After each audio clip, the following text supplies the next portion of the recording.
उत्तर प्रदेश की राजनीति में इस समय बहुत तरह की बातें हो रही हैं। आज की इस वीडियो में मेरी कोशिश ये है कि मैं एक नागरिक के तौर पर या सामाजिक कार्यकर्ता या एक राजनीतिक विश्लेषक के तौर पर नहीं, आपसे बात करने के लिए आज कुछ सवाल लेकर आया हूं। उत्तर प्रदेश में इंडिया गठबंधन था, है। जैसे पल्लवी पटेल जी, जो कल तक कहा जा रहा था कि नाराज हैं, वोट नहीं करेंगी, उन्होंने ये तो कहा ना कि भारत जोड़ो न्याय यात्रा आएगी तो उसमें शामिल होंगे। मीडिया में खबरें आई। ठीक वैसे ही अखिलेश यादव जी ने चिट्ठी लिखकर कह दिया है कि जब भारत जोड़ो न्याय यात्रा यूपी में आएगी तो हम अमेठी या रायबरेली में से किसी एक जगह शामिल होंगे। तो एक कॉम्बिनेशन तो है, लेकिन कभी आपने इस पर सोचा है कि भारतीय राजनीति में इस समय केवल चुनाव सामने सामने से नहीं लड़ा जा रहा। मेरा मानना है कि सारा चुनाव तो पर्दे के पीछे से लड़ा जा रहा है, पर्दे के पीछे और मनोवैज्ञानिक खेल के तहत। जैसे आपके बीच में लगातार वो लोग मिल जाएंगे कि अब तो राम मंदिर के बाद 400 पार होना ही है, कोई लड़ाई नहीं बची। मेरा उनसे एक सवाल होता है कि अगर अकेले राम मंदिर के नाम पर 400 पार होना था तो क्यों इंडिया गठबंधन इतना तोड़ा जा रहा है? सवाल उनसे नहीं पूछा जाएगा मीडिया में। मीडिया उनके ऊपर सवाल नहीं खड़ा करेगी कि अगर वो अकेले 400 पार जीत रहे थे तो क्यों नीतीश कुमार को लिया, क्यों हेमंत सोरेन को जेल में डाल रहे हैं, क्यों वो जयंत चौधरी को वापस बुला लिया, क्यों ये सब तिकड़म करना पड़ रहा है। इस पर डिबेट नहीं होगी तो आप तक ये वाली सूचना नहीं पहुंचेगी। अगर जयंत चौधरी बीजेपी के साथ जाने को तैयार हो जाते हैं तो सवाल जयंत चौधरी पर नहीं पूछा जाएगा। अब टीवी डिबेट में आपको अखिलेश यादव एक विलन बनाकर पेश किए जाएंगे कि वो अपने गठबंधन के साथियों को एकजुट नहीं रख पाते, जैसे ओम प्रकाश राजभर को एकजुट नहीं रख पाए, जैसे वो अब पल्लवी पटेल नाराज हो रही हैं, स्वामी प्रसाद मौर्य नाराज हो रहे हैं। देखिए, अब तो आरोप लगने लगा कि वो पीडीए करते ही नहीं। 3 लोगों को राज्यसभा भेजा, उनमें से एक केवल रामजीलाल सुमन जो हैं वो दलित हैं, बाकी दोनों तो अपर कास्ट के लोग हैं। फिर पीडीए कहाँ है? बार बार अब आपको वही खबरें आपके सामने पेश की जाएंगी और एक ही तरह की ऐसी खबरें देख करके एक सामान्य नागरिक के मन में बार बार ये भाव पैदा होगा कि हां, अखिलेश यादव गलत कर रहे हैं। बार बार ये खबर इस तरह से पेश की जाएगी कि जयंत चौधरी का एनडीए में जाना जयंत चौधरी की गलती नहीं, अखिलेश यादव की गलती हो। गोया अखिलेश यादव ने कहा कि तुम चले जाओ। सीट बंटवारा का झगड़ा क्या एनडीए में जाने पर नहीं होता? सोच कर बताइए। देखिए, जिसके पास सत्ता है वो मिनिस्टर बना सकता है और ईडी को नहीं भेजेगा। 2 काम करेगा, यानी आप खूब पैसा कमा लीजिए, पावर हो जाएगी और सुरक्षित हो जाएंगे। ये 2 चीज आपको विपक्ष नहीं दे सकता। विपक्ष आपको पैसा नहीं कमवा सकता, कोई पद नहीं दे सकता मंत्री, और विपक्ष ईडी को नहीं रोक पाएगा क्योंकि विपक्ष खुद ईडी का शिकार हो रहा है। लेकिन ये लोग जब उधर जाते हैं तो कितनी सीटों पर समझौता करते हैं?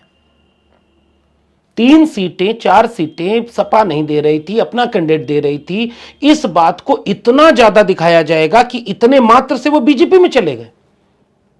तो आज की तारीख में यह सवाल किससे पूछा जाना चाहिए कि जयंत चौधरी इसमें जवाबदेह होने चाहिए कि अखिलेश यादव अकेले?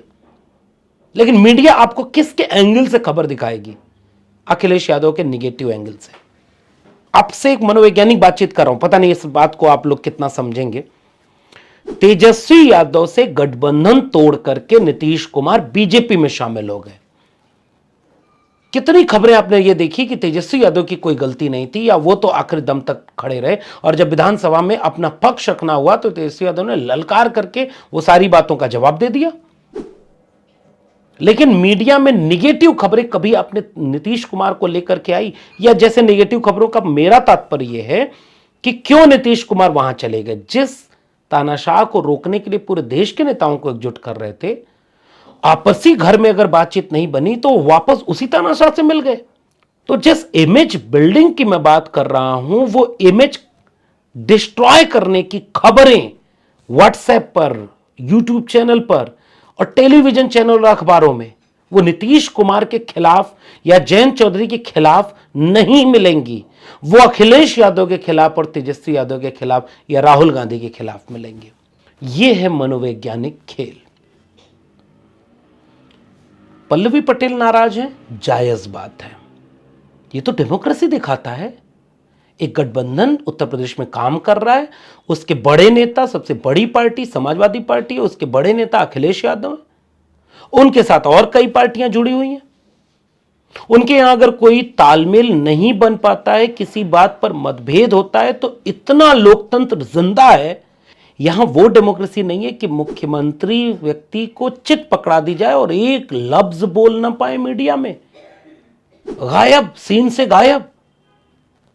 3-4 बार के मुख्यमंत्री को अचानक कह दिया जाए कि अब आप नहीं हैं। दूसरा है वो आंसू बहाने लगे लेकिन बोल नहीं सकते। आपको याद है नितिन गडकरी जी लंबे समय से खामोश हैं, पिछले दिनों कुछ बोल दिया था, द्वारिका में सड़क बनाने का कुछ मामला आ गया, उसके बाद से चुप हैं, गायब हैं। राजनाथ सिंह जी कुछ नहीं बोलते, अडवाणी जी कुछ नहीं बोलते, मुरली मनोहर जोशी सब चुप। लेकिन इस बात को आप ये समझेंगे कि वहां का अनुशासन है, वहां का ताकत है, वहां कोई नाराज ही नहीं है। और विपक्षी दलों की बार बार ऐसे आपके बीच में खबरें आएंगी कि अब तो ये खत्म है, ये तो नेता अब कुछ कर नहीं सकते, अखिलेश जी अपने लोगों को संभाल नहीं पाते, गलत हैं। ये बात कौन समझाएगा? बार बार टेलीविजन चैनल, व्हाट्सएप की रील, कुछ यूट्यूब चैनल। और ये आज का नहीं है। लालू यादव थे, शरद यादव, रामविलास पासवान, मरहूम नेताजी मुलायम सिंह यादव जी, मान्यवर कांशी राम, किस नेता की छवि इस टेलीविजन चैनल ने अच्छी बनाई? कितना इनको मसीहा देश की राजनीति का बताया। और जब तक ये राजनीति में रहे इनके खिलाफ ही तो सारी खबरें होती थी। ये पुराना वाकया है। इसके शिकार इस दायरे के बाहर, इस वंचित शोषित कमेरा आवाम के दायरे के बाहर कोई नेता हुआ तो वो राहुल गांधी है। लेकिन इस बात को क्या इस देश के लोगों को कैसे समझना है, मैं थोड़ी सी बातचीत इस पर करने आया हूं आपसे। और रोज इस तरह की खबरें आएंगी कि अब तो बसपा वैसे भी खत्म, सपा अभी से खत्म हो गई, इंडिया गठबंधन टूट कर बिखर गया, अब तो वो अकेले जीत जाएंगे। ये होता है माइंड गेम, मनोवैज्ञानिक राजनीति ये खेली जा रही है आपके साथ। भले इसके बाद भी वो चुनाव जीत जाए कि उनकी 400 सीटों से ज्यादा हो जाए, लेकिन इसके लिए आपको तैयार बहुत पहले कर दिया गया था कि इसके बीच जो कोई खेल हो जाए आप उस तक जाएं ही ना। कि इलेक्टोरल बॉन्ड से 5200 करोड़ रुपए अगर एक पार्टी ले ली तो आपको कहां फर्क पड़ता है? आप तो मंदिर से खुश हैं, आप तो 5 किलो अनाज, और बार बार टेलीविजन चैनल इसी की डिबेट दिखाएगा। लेकिन अब बार बार विलन कैसे बनाकर पेश किया जाएगा? तेजस्वी यादव, अखिलेश यादव, राहुल गांधी। इस मनोवैज्ञानिक खेल को समझना कैसे जरूरी है। कल्पना करिए कि आप किसी राजनीतिक दल के किसी फैसले से असहमत हैं। कल्पना करिए कि आप इस बात से असहमत हैं कि तेजस्वी यादव को राज्यसभा किसी और को भेजना था, अखिलेश यादव को राज्यसभा किसी और को भेजना था।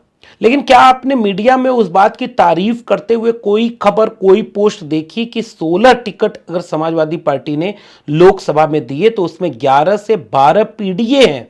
लेकिन जिन्होंने उस जगह के पीडीए की तारीफ में कुछ नहीं लिखा, वो राज्यसभा टिकट के विरोध में जरूर लिख रहे हैं।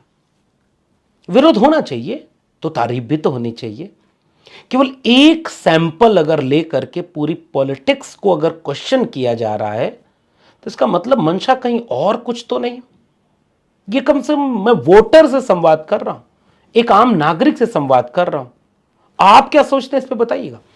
और आखिर में एक छोटी सी बात और कहना चाह रहा हूं। वो बात केवल ये है कि जब वक्त इतना चुनौतीपूर्ण हो, कौन आंदोलन कर पाएगा? आप एक बात समझते हैं, 2014 में जितने आंदोलन होते थे, 2019 के आसपास या 2024 के आसपास उतना ही आंदोलन हो रहे हैं। एक यही किसानों का आंदोलन छोड़ दें तो कौन बोलता है? आपके आसपास के ऑफिस में, आपके कार्य क्षेत्र के आसपास, आपके पब्लिक स्पेस में, आपके गांव, कस्बे, चट्टी चौराहे पर अब कौन सी बहसें होती हैं? क्या लोग डरे नहीं हैं? क्या लोगों को नहीं लग रहा कि अगर वो कहीं नौकरी कर रहे हैं तो कुछ बोलेंगे तो नौकरी चली जाएगी? क्या आपको नहीं लगता कि धीरे धीरे बहुत खतरनाक माहौल बनता जा रहा है? कभी हॉस्पिटल जाते हैं आप? सरकारी हॉस्पिटल में जाया करिए, लोगों की बेबसी, लाचारी वहां आपको नजर आएगी और भीड़ नजर आएगी। इतनी भीड़ होगी कि आप अगर कुछ देर हॉस्पिटल गए तो आप खुद बीमार महसूस करेंगे। उस भीड़ को दवाई चाहिए ना। एक बहुत बड़ी भीड़ आपको लाचार, बेबस नजर आएगी, जिसके पास कोई रोजगार नहीं है। उसमें जो विवेकवान नौजवान नहीं है, उसका उसी बेरोजगार और अपड़ कुपड़ भीड़ का इस्तेमाल यही पॉलिटिशियन मंदिर, मस्जिद, ये वो, झंडा बैनर इसी में कर रहे हैं। और उस मुद्दे की बात कौन कर रहा है इतने विपरीत माहौल में? जब संविधान खतरे में हो, संवैधानिक संस्थाएं खतरे में हो, कब किसको कहां से उठाकर जेल में डाल दिया जाएगा किसी को पता नहीं हो, तब कम से कम राजनीतिक निर्णय आप कैसे लेते हैं? मिसाल के तौर पर अगर मैं उत्तर प्रदेश में कहूं तो आपका निर्णय किस बात पर होगा? तो जब आप निर्णय लेने जाएंगे तब तक आपके मन को इतना तैयार कर दिया गया है, वही व्हाट्सएप फॉरवर्ड से, वही रील्स के जरिए, वही यूट्यूब चैनल के जरिए, और टेलीविजन तो लगातार वो काम कर रहा है। बार बार आपके मन में एक तरह के विचार भरे गए कि अखिलेश यादव फेल नेता है, वो अपने गठबंधन के साथी को नहीं संभाल पाते, और दूसरी तरफ एक 56 इंच का शेर है, वो अकेला भारी है। आपका मन धीरे धीरे इस खबर के लिए तैयार होता गया। जितने दलित पिछड़े लोग हैं, जितने वंचित शोषित लोग हैं, किसान मजदूर हैं, गरीब कमजोर हैं, उनके पास बार बार ऐसी खबरें मीडिया के जरिए जाएंगी कि अखिलेश यादव नहीं काम कर रहे, मेहनत नहीं कर रहे। कभी आपने देखा है कि उनके बूथ मैनेजमेंट का कार्यक्रम, पीडीए समाजवादी पखवाड़ा गांव गांव मनाया गया, इस पर खबरें आप तक पहुंची? ये है वो खेल। उनके सकारात्मक पहलुओं पर बात नहीं होगी, और 2 महीने ये जो आपके साथ माइंड गेम खेला जाएगा, इसमें जो लड़ता हुआ नेता है उसकी छवि खराब की जाएगी, और जो हारता हुआ नेता है इसको इतना ताकतवर करके जिताया जाएगा कि वो कई और तरीकों से भी, अगर ईवीएम, ये वो, प्रशासन, रामपुर का चुनाव आप याद हो तो मुझे उम्मीद है कि आपको पता होना चाहिए कि चुनाव कैसे जीते जा रहे हैं। 2022 का चुनाव अगर आप भूले ना हो तो आपको पता है कि कितनी जगहों पर, और ये बिहार में भी हुआ, कितनी जगहों पर कौन आगे चल रहा था, कब लाइट चली जाती है और कब कोई और जीत के बाहर सर्टिफिकेट लेके निकलता है।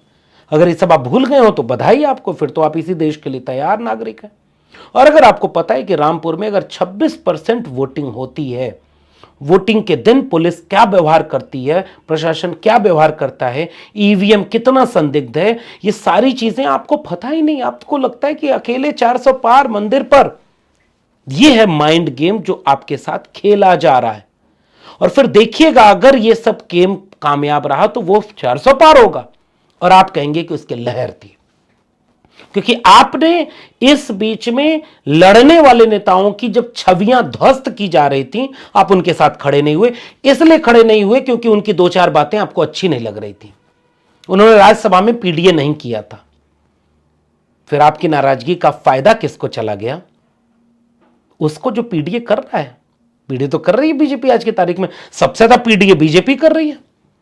जी, वही बीजेपी जो 69,000 शिक्षक भर्ती के आंदोलन करने वालों पर लाठियां मारती है, वही बीजेपी जो आरक्षण को तबाह कर चुकी है, संविधान को ध्वस्त कर चुकी है, कोई संवैधानिक संस्थान अब निष्पक्ष तटस्थ नहीं बचा है, वही बीजेपी जो पूरे देश को निजी हाथों में बेच चुकी है, लेकिन आपकी जाति के कुछ नेताओं को आपके आगे बिठाती जा रही है। मोहन यादव मुख्यमंत्री बनाकर भेजे जाएंगे यूपी बिहार में ताकि यादवों का वोट लिया जाए। केशव प्रसाद मौर्य, स्वतंत्र देव, अनुप्रिया पटेल, संजय निषाद, ओम प्रकाश राजभर। कभी आपने सोचा है कि इन लोगों की भूमिका क्या है? आप उधर हैं तो आपके घर ईडी नहीं जाएगी, आप उधर हैं तो कुछ पैसा वैसा कमाते रहिए, ये लीजिए 2-4 पद रखिए। कौन नहीं चाहता साहब कि इतने पे बिक जाएं, झुक जाएं? और जो ऐसे समय में बिना डरे, बिना झुके अगर लड़ना चाह रहा है तो उसके गठबंधन के साथियों को जो तोड़ रहा है, उस पर छवि आपको, उसका विश्लेषण आपको नहीं करने को मिलेगा, क्योंकि उस पर खबर ही नहीं जा रही अब तक। और इस माइंड गेम में आप फंस चुके हैं। इसलिए आपको तेजस्वी यादव, अखिलेश यादव, राहुल गांधी में सारी कमियां नजर आती हैं। और हमारे लोग इतने डेमोक्रेटिक होते हैं कि उनकी 10 बातों में से 8 अच्छी बातों पर शायद एक बार भी लब न खोलें, लेकिन एक दो कमी अगर कहीं दिख गई तो इतना बोलेंगे कि वो खुद अपने ही पैरों पर कैसे कुल्हाड़ी हो गई पता नहीं चलेगा। जैसे मैं आखिर में एक वाक्य पूछूं, जैसे उत्तर प्रदेश के जितने दलित, पिछड़े, गरीब, कमजोर, वंचित, शोषित तबके के लोग हैं, इलेक्शन के दिन किसको वोट देंगे, किसके पक्ष में जाएंगे और किसके पक्ष में वोट दिलवाएंगे? इस बात पर किन किन चीजों का असर पड़ता है? क्या आपको पता है कि अगर जया बच्चन और किसी आलोक रंजन को भेज दिया गया, इस बात से आप बीजेपी के साथ चले जाएंगे इतनी नाराजगी से? ये मेरा सवाल है आपसे। आप समाजवादी पार्टी से लड़ सकते हैं, आप बहुजन समाज पार्टी से लड़ सकते हैं, आप आरजेडी जेडीयू से लड़ सकते हैं, मेरे दोस्त याद रखिएगा आप बीजेपी से नहीं लड़ पाएंगे। वहां तो ऐसा ऐसा गेम होता है जो आपको पता ही नहीं चलता। मिनिस्टर ऑन वेटिंग कुछ भी नहीं कर सकते, पीएम ऑन वेटिंग कुछ भी नहीं बोल सकते, चीफ मिनिस्टर ऑन वेटिंग कोई पूछने वाला नहीं है। लेकिन आपकी जाति के व्यक्ति को आपके आगे भेज दिया जाएगा और बार बार यह खबर दिखाई जाएगी कि अखिलेश यादव एक फेल नेता है, ताकि आपके मन में भी यह पैदा हो जाए बात कि अगर थोड़ा बहुत आप उसकी तरफ जा रहे हैं तो मत जाइए। इसलिए राजनीति आज की तारीख में माइंड गेम की बन चुकी है। यह माइंड गेम आपके साथ खेला जा रहा है, उसी रील्स में, उसी व्हाट्सएप मैसेज पर, उसी चट्टी चौराहे पर बातचीत में। और इस बात को याद रखिएगा, 10 में अगर 8 जगह किसी ने अच्छा किया, अगर उसने 16 में 12 टिकट दिए पीडीए को और एक जगह नहीं दिया तो आलोचना करिए, लेकिन यह कहिए कि यह वाली आलोचना इसलिए है क्योंकि यहां भी होता तो अच्छा होता। आप आलोचना करते करते साहब अगर बीजेपी के खेमे में चले गए तो आप फिर क्या होगा आपका, आप इसका जवाब क्या देंगे? ये सोचना होगा। हम अपने घर में 10 में 5 चीजों पर लड़ेंगे, नाराज होंगे, शिकायत करेंगे, लेकिन उस शिकायत का फायदा दुश्मन पड़ोसी को होने लगे तो एक बार घर के लोगों को ठहर के सोचना होगा कि वो अंत तक किसके साथ खड़े हैं। क्या मानते हैं आप? नीचे कमेंट बॉक्स में बताइएगा। फिर मिलेंगे, तब तक के लिए बहुत बहुत धन्यवाद।